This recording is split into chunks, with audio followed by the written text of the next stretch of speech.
I'm Elda Piedade. I'm a student pursuing a bachelor's degree in data science. I have joined the GHC or Grace Hopper Scholarship community, and as a result of that, I decided to host data science events so that we can be unified, learn together, and grow together. And I'm so happy that Emily made time for us. So she's going to teach us some valuable lessons regarding her book, Building a Career in Data Science. So people are still coming in, but we're gonna go ahead and start. Make sure you are all muted, pay attention, and when it's Q&A session, I'll be reading the chat. But while the presentation is going on, I won't monitor the chat as much, only when the Q&A starts. All right, Emily, go ahead, thank you. Thank you for that introduction. Hi, everyone. I'm Emily. Really excited to be here. I'm just going to share my screen for the presentation. Okay. All right. So, as Elda mentioned, I wrote a book, Build a Career in Data Science. So that's what this talk is based off of. And if you're interested after this talk to read more about it, learn more about it, it's available at datascicareer.com or bestbook.cool, which is the short link that my co-author created. So both of those lead to the same page, and you can get 40% off with MTP Data 20, and that's also good for anything else on Manning. So they have a lot of books on data science, programming, and so forth. And this talk, for the book, we had 16 chapters. So it covered going from even what is data science to starting to work in the field and advancing. But for this talk, I'm just going to focus on the first 6 chapters so that getting started with data science and the first steps to finding a data science job. So what is data science? Because it's a kind of newish field. It's a big term. There's lots of different definitions. Well, one definition that I really like from Cassie Kozakov is data science is the discipline of making data useful. And I like this because it's a very broad and all-encompassing definition. So it's not saying, for example, oh, data science is just machine learning. Data science is just modeling. No, it's data science is about making data useful. A classic data science Venn diagram you might have seen is from Drew Conway all the way back in 2013. And it defined data science as the intersection of hacking skills, math and stats knowledge, and substantive expertise. We updated this a little bit for our book to also highlight the 3 kind of specialties in data science that you could have. And those are analytics, machine learning, and decision science. And each of these specialties lean a little more heavily on 2 of these skills, although you do need some basis in all 3. But what do you need to know for these? So for programming, I think you really need to know R or Python. These are the 2 kind of workhorse languages. They're the languages where you'll be doing data cleaning, where you'll be doing exploratory analysis, making plots, making models. And just practically, most data science jobs will ask that you use one or even both of these languages. I often get questions of which one should you pick. This is tough. I do think it's worth, if you have an idea, which I'll talk more later about, what kind of data science you want to do, like what types of companies or what types of problems. You can take a look at job descriptions because in certain industries, one of these might be more common than the other. And so that can help you decide. If that's not the case, I would suggest trying out both, honestly, but then really focusing on one. And Python is a little bit more commonly used. So if you just want to go for the broadest set of jobs possible, I would recommend Python. But I personally use R, and one of the reasons is it does have a very welcoming community, and also one that is many people who do not come from traditional computer science backgrounds and are really excited about people, learning R. Even folks who don't want to become programmers, don't want to become data scientists, but have realized that, say, they've hit their limits in Excel. Then we have SQL. So SQL is the language for getting data out of relational databases. So again, practically at most jobs, for example, at Warby Parker, where I work, a lot of our data is stored in a SQL database. And so to get it out, I write some SQL. And this is so, for example, when I was back at Etsy, the first day I tried to download into R one day of events. So all the events that fire on our website, so all the page loads, the clicks, etc. And it broke because it was way too many events. So I could use a SQL to say, okay, let me write in SQL to first, select only page views with these URLs. And then I could pull the data down into R once it was a more manageable size. And finally, Git. Git is version control. So if you've ever had a document where, say, you say, version 1, version 2, version 3, and you're saving all these different versions so you can go back later if you decide, oh, I need something from the old version. Version control Git is basically a way to do that without ending up with multiple files. Instead of saving, what you do is commit. You write a commit message. So for example, add a plot. And then you can view, if you want, all your history, and it's saved, essentially a copy of all your files, all your code in all those points and times whenever you made a commit message. It's also helpful because then you can put all that stuff on GitHub, where you might have, encountered other people's projects or, code bases and so on. And so Git's just like a really handy tool. And again, something that most data science teams use. Math and statistics. I like to break this down into a couple of different, essentially like levels of knowledge. The first is what techniques exist. So for example, that if someone comes to you with a problem like, oh, we'd like to know about what groups our customers fall into, you could think, oh, I should try clustering. Clustering is a mathematical technique that can, do this. Well, once you have that, you need to know how to apply it. So maybe how to do a k-means clustering, a specific clustering algorithm in R Python. But finally, you need to know how to choose which to try because there's a lot of clustering methods. And, one, in theory, you could cycle through them all, but that would take a while. And also, some of them will give you kind of misleading answers. So clustering is one thing that, for example, k-means clustering, it will always give you back groups of data. So you feed it, say, 100 customers. You say, I want 3 groups. You will always get 3 groups. You will get all the customers assigned to one of 3 groups, but it may be total nonsense answers. And so you want to know more about what's underlying the techniques and what kind of format you need your data in, for example. Finally, we have domain knowledge.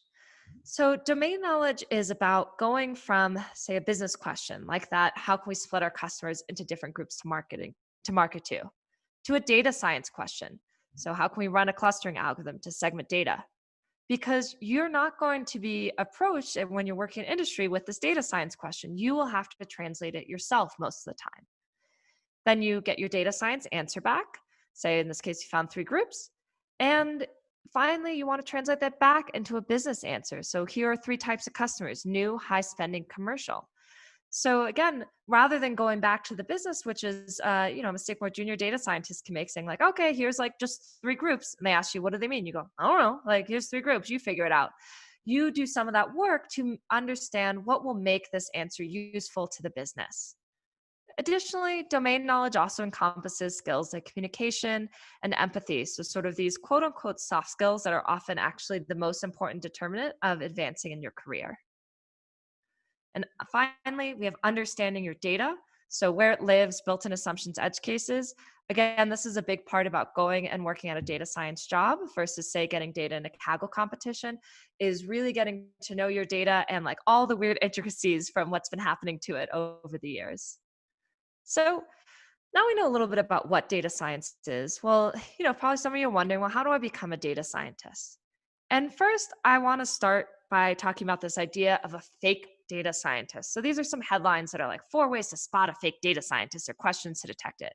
And this is just total BS. I really hate this sort of gatekeeping of like, oh, you're not a real data scientist unless you know how to do this, or these people are fake data scientists. No, if we're going back to the beginning, if you're doing work to make data useful, you are doing data science.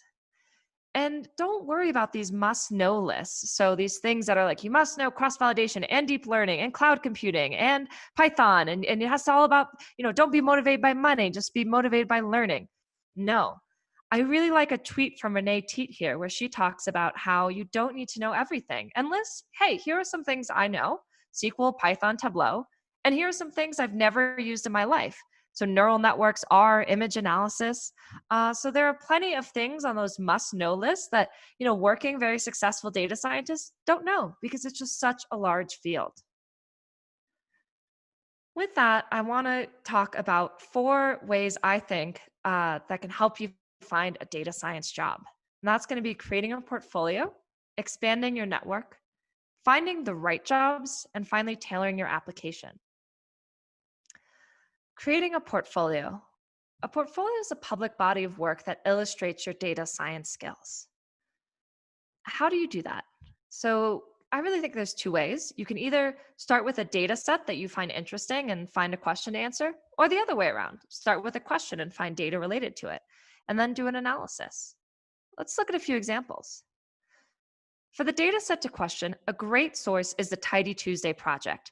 So this is a project by the R for Data Science online learning community, but you can absolutely do these in Python because they just come usually as CSV files, which you can just as easily read into Python. And there are years of these weekly data sets available. So it's almost guaranteed you'll find something interesting to you, whether you want to know about coffee or school costs or, sports or comic books. There's probably a data set in here for you. And this is a great place to get started.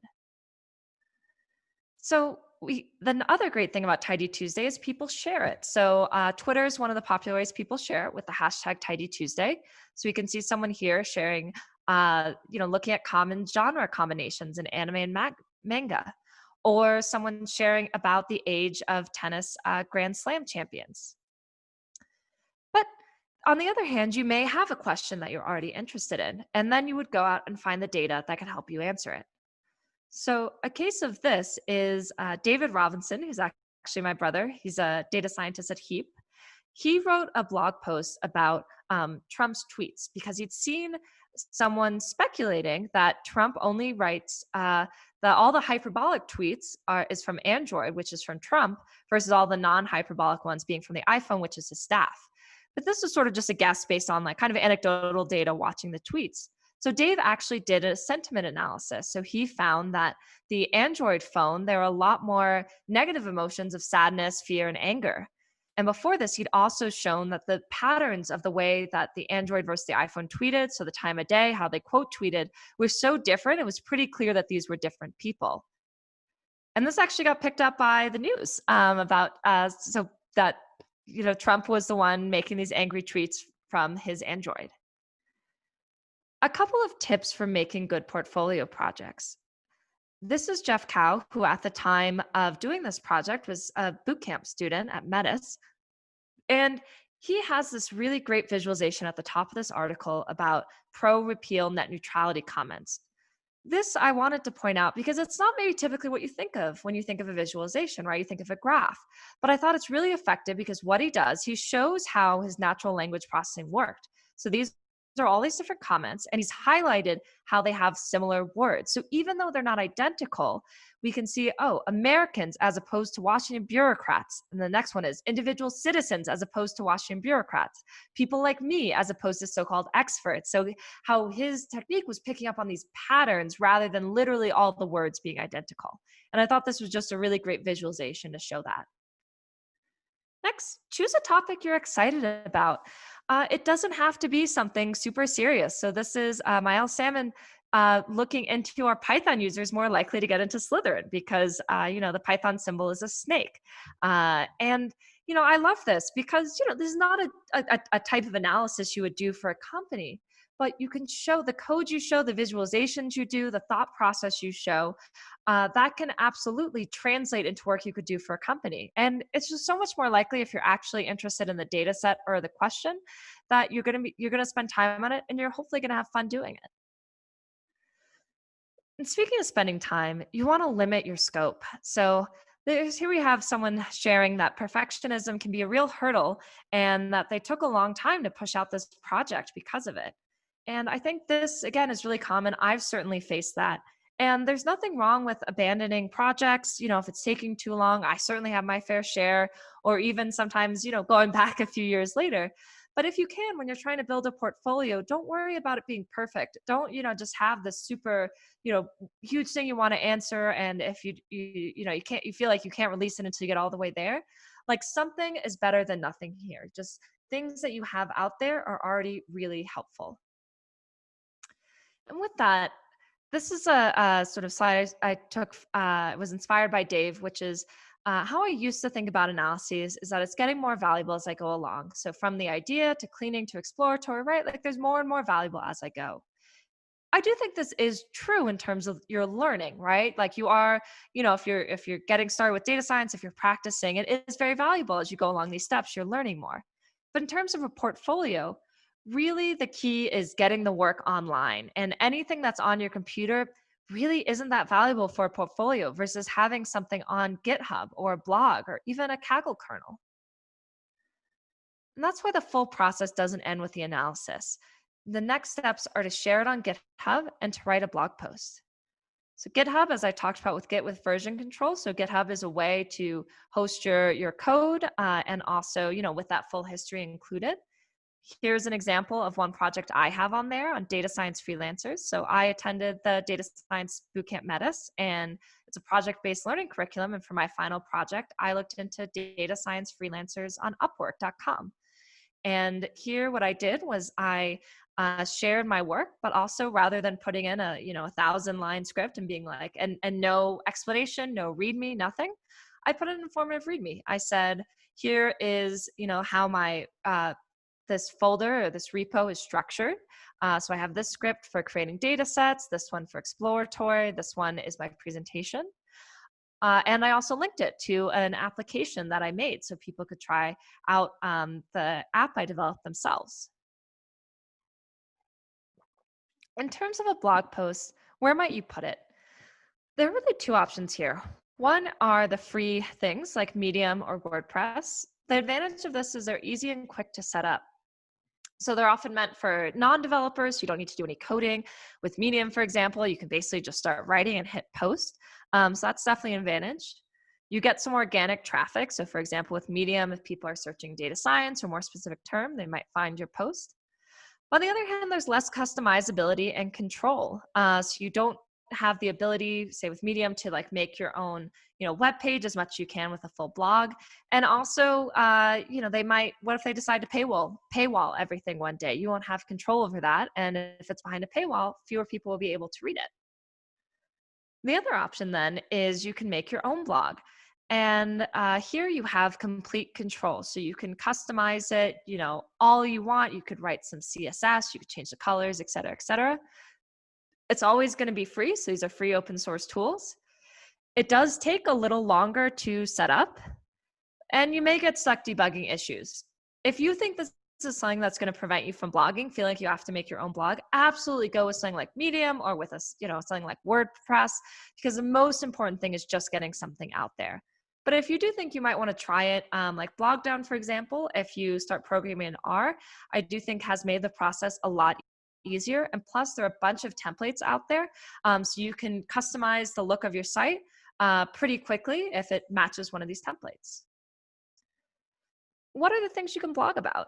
You could explain your analysis, right? So if you've done one of these analyses on a data set, share what you learned. This could be, in this case, we see like some graphs, the output, but you could also share your code and talk about, why you did this. You could teach a concept. Here we have Julia Silge sharing principal components analysis and doing a tutorial using Stack Overflow data. You could share your experience. Daniel Vasquez was sharing here about the RStudio Conference Diversity Scholarship, partly in an effort to encourage other people to apply and attend. You can give advice. New York R Conference, the R Ladies group in New York, posted about the speaker's experience and some tips. Or my co-author, Jacqueline Nolis, talks about prioritizing data science work. Don't feel that you only, you have to blog like lots of code or you have to blog just analysis. There's a lot of different things you can do. And don't underestimate what you have to offer, because often you're in the best place to teach someone who's a step or two behind you. For example, when I was at Metis, I blogged about the package Seaborn in Python for making graphs. And I'd only been using Seaborn for a couple weeks, but I thought, well, I didn't know about this before. I think this is really helpful. I talked a little bit in my blog post coming from using ggplot in R, why I liked using Seaborn. And, that was, I think, a good post, even though I was certainly not an expert. It was just a beginning tutorial. Next, let's think about expanding your network. This is Rachel Catmans, and she's showing how there's a difference between how people who are employed in the field got their jobs versus the ways that people who are entering the field look for them.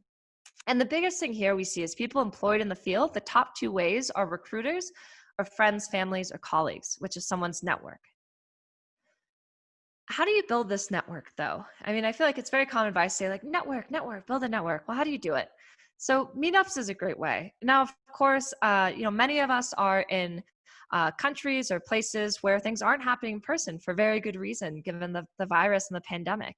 But that does mean that a lot of meetups have gone virtual, which is also helpful if, say, you're in a small town or there weren't meetups near you. You can join some virtual ones. I would especially look for smaller ones or ones that talk about the ways that they, have people not just listen to a talk, for example, but try to interact at the beginning or the end of the meetup. So I've also seen a few meetups that are specifically doing, small group networking. So, for example, Our Ladies in NYC, a group I'm a part of, that's their next meetup, is the idea that we're going to get on Zoom and then we're going to breakout rooms. So, in a smaller environment, you can actually get to meet and talk with people. Next, we have Twitter. I'll admit, I was very confused with Twitter when I first started doing it, but I really think it's a great way to get connected to the broader data science community, because a lot of people, especially in R, but also in Python, are on Twitter. And it's not only a great way to meet people, it's a great way to find out about, new tools that are being developed.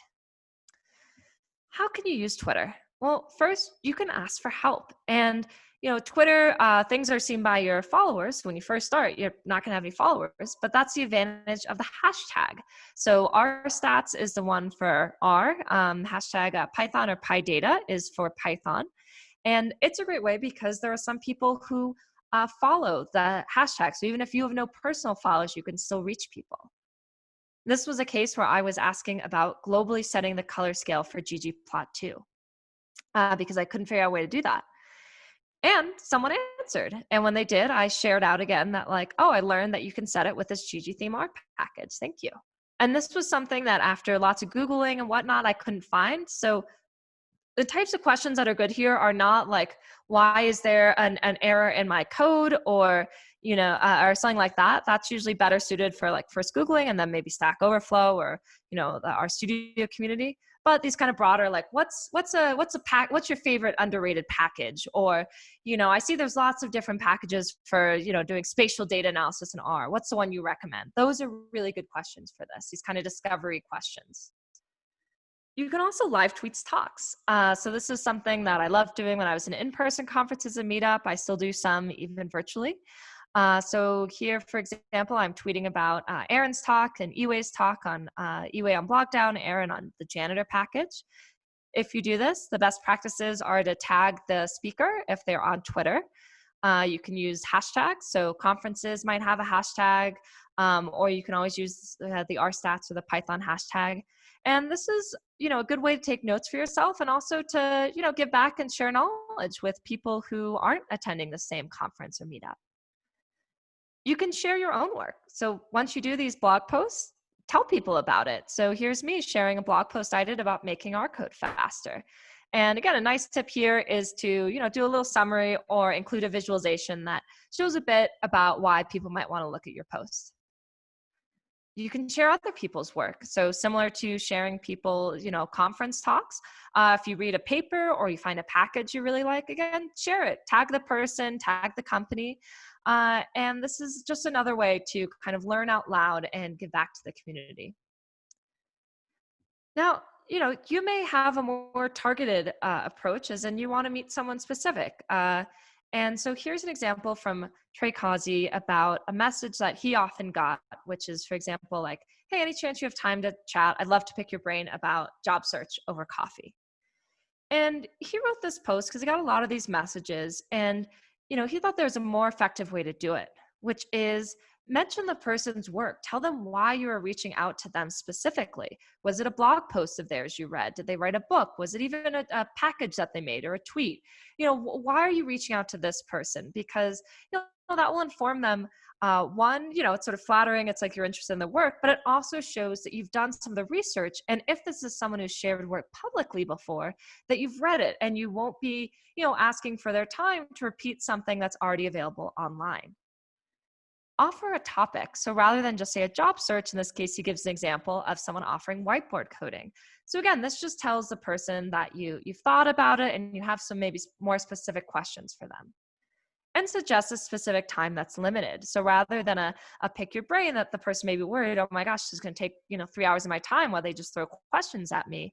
You can say, hey, can you spare 30 minutes sometimes? So these are just some tips about, if you do reach out to someone, how to do so more effectively. And in terms of who you might reach out to, I definitely recommend checking out datahelpers.org. So this is a list maintained by Angela Bassa, where people volunteered to, mentor, aspiring or junior data scientists, really anyone working in data. And we can see some people posted specific things. So for example, that they could talk about, public sector government data, time series in R, deep learning and computer vision, so on and so forth. So it's a great place to get started. But when you do, do keep in mind that, of course, in general, people's circumstances has changed, but especially now with the pandemic, people may have very different schedules than when they signed up. So they may or may not be available. But, if you write a nice polite note, you show that, you already kind of looked into their work. You have a reason for reaching them out, mention data helpers. Even if they're not able to do it, you'll still leave a good impression. With that, Jordan Shotwell also has a bit of feedback that he gives, which is, again, on this being a little bit more specific. So rather than how do I learn statistics, how do I learn the basics of neural networks? Because the problem is statistics is data science is so broad, but statistics is so broad as well, right? Even the subset of it. And you can't really answer that question, how do you learn it, without knowing what you want to use it for? Like, are you trying to do time series? Are you trying to do like more machine learning stuff? Like, what's your background in statistics, right? Is this someone who's like never has taken a stats class in their life and isn't sure about the mean versus the median? Or is this someone that did fine in their high school stats class, remembers a bit? If you can just narrow it down a little bit, that can really help the other person help you. The third thing is finding the right job. And I want to start off with saying maybe you might want to let go of the data scientist title. This is Jesse Mostapak, who we interview in chapter 5 of our book. Each chapter in our book ends with an interview with a different data scientist or data science manager, engineering manager, people in this field. So you get like a broader perspective. And Jesse said, think about how attached you are to the data scientist title. If you decide to not concern yourself with what you're called and to instead focus on the work that you're doing, you'll have a lot more flexibility to find jobs. I think this is really true. I think it can be common that people get so caught up in this title that two things happen. One is they're like, as long as I get the data scientist title, I'll take any job. It doesn't matter. I just want that title. And they could end up in a job that's a really bad fit for them and not enjoyable. And on the other hand, if they ignore jobs that don't have this title, they may miss out on work that is, would be really interesting and good to them, because data science is done in so many more jobs than those with a data scientist title. Also, honestly, the title shifts so much. So companies in the past years, their data analysts become data scientists without any change in their job description. Data analysts at some companies might be data scientists at others, or there might be research scientists. Really, there's not much standardization. So I wouldn't focus over much on the title. And when you're looking for jobs, think about your specialty. So if you remember at the beginning when I showed kind of the three, main skills of data science, I also show there are 3 specialties. So they go under different words, but I like this classification from Airbnb, which splits it up into analytics, algorithms, and inference. Analytics is about defining and monitoring metrics and creating data narratives, building tools. Algorithms is machine learning, building and interpreting algorithms to power data products. And finally, we have inference, more of the statistics side about causal relationships. So this is how Airbnb classifies their data scientists. So if you look at their jobs website, you'll see every data scientist is something like data scientist, comma, analytics, data scientist, comma, algorithms. And I really hope more companies do this because these are pretty much three completely different jobs. So, someone at Airbnb who works in one of these, maybe could not go into another one without, say, like a year of transitioning and kind of learning new skills. Even if the job you're looking at doesn't kind of tell you what specialty it is, you can usually discern from the job description. Are they talking more about really working closely with product teams, defining metrics, building dashboards? Or is it saying you're going to work on the search algorithm for the website? Or is it saying you're going to do a lot of experimentation and derive new experimentation methods? That can help you tell which type of job the data science is. And I will leave it also with warning that you do not want to find one that seems to encompass all three of these, because often those people are looking for a data science unicorn and you will be very overworked and they don't know what they want. When you're looking at job descriptions, you really don't need to meet all the requirements. So this is definitely something that I struggled with before, where you look at the list and they say, these are our requirements, these are the skills we look for, and you're like, well, I believe you, and I have 2 years of experience. They say 3 to 4, I'm not qualified, or they say cloud computing, and I'm not qualified. But often these are really just a wish list, and so if you meet the majority of the core requirements, you should definitely apply. So what does that mean? So for example, if they're like, you need, 4 years of experience as a data scientist, it's probably not a great fit for, if this would be your first job out of college. But for example, if they're like, oh, we want experience in Google Cloud, well, maybe you have experience in AWS instead, or a similar technology, or you meet all the other requirements. And then, you should definitely apply, because, companies also understand that folks will be learning on the job. Consider the type of company. So our second chapter is devoted to how data science looks at different companies. And, this is, somewhat, in some ways like a stereotype. Obviously, this isn't going to apply for every single, startup or massive tech company. But in general, for example, you're going to have a better salary at a massive tech company than at a government contractor. But you're going to have more freedom at a startup. So there's not a right answer here. Depending on where you are in your career, what matters most to you. Maybe for you, what really matters is job security. Or maybe it's, not having bureaucracy, or it's salary. And that's fine. But you want to be aware when you're looking at different companies, what it's likely that they're going to offer. Finally, I'm going to close out with tailoring your application. So when writing a good resume, this is one that we have in our book. You want to include your GitHub and blog. So if you spent time making your portfolio, include it. I would say, on the other hand, if you have an empty GitHub page, maybe don't include that. So, include it if you have something to share, if you have something that you'd like to talk about in the interview. Use clear, consistent formatting. You might have heard, often people will just skim your resume. So especially at some more well-known companies, you just get so many applications that they can't spend 5 minutes on each resume. So they're just going to quickly skim, and you want it to make it easy for them, for example, to pick out the companies you worked at or the degree that you got by using, a clear format that's easy to read. Embrace white space. I often recommend people have a one-page resume, especially if you have, say, fewer than 10 years of experience. But with that, you don't want to squish everything in. Again, you want to make it easy for people to skim, easy on the eyes, and that's harder to do if everything is crowded together in tiny font. And as I said, limit to one page. When you're writing those resume bullets, try to quantify your impact. Rather than saying, ran A/B tests on email campaigns, say conducted 20 A/B tests, resulting in a 35% increase, in this and 5% increase in that. So you quantified both, sort of the input in a sense, like how many A/B tests you ran, but also what impact that had. Why did it matter? What effect did it have on the company? Related to data science, think about those kind of 3 skills. So what, domain knowledge do you bring? Were you working as a sales executive? And, is this a sales data scientist position? That's hugely helpful, right? You understand sales data, you understand how the sales executives work, what would be useful to them, make their job easier. And that's a great thing to lean on. And also communication skills. If you've done teaching or consulting, explaining technical concepts to non-technical people, or, tailoring communications to anyone from, the other consultants to the executive team, those are really useful. And as much as you can, kind of lean on those experiences. For math and stats, have you taken any classes or done any research? So, if your degree was, say, in psychology, did you take a psychology statistics class? Did you do psychology research that required you to analyze data? And finally, programming in databases.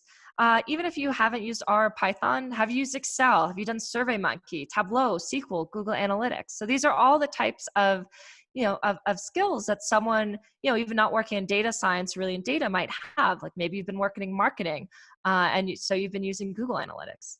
And of course, your personal projects, right? So if you haven't had a chance to use these at work, have you done projects on the side that you've developed these skills in?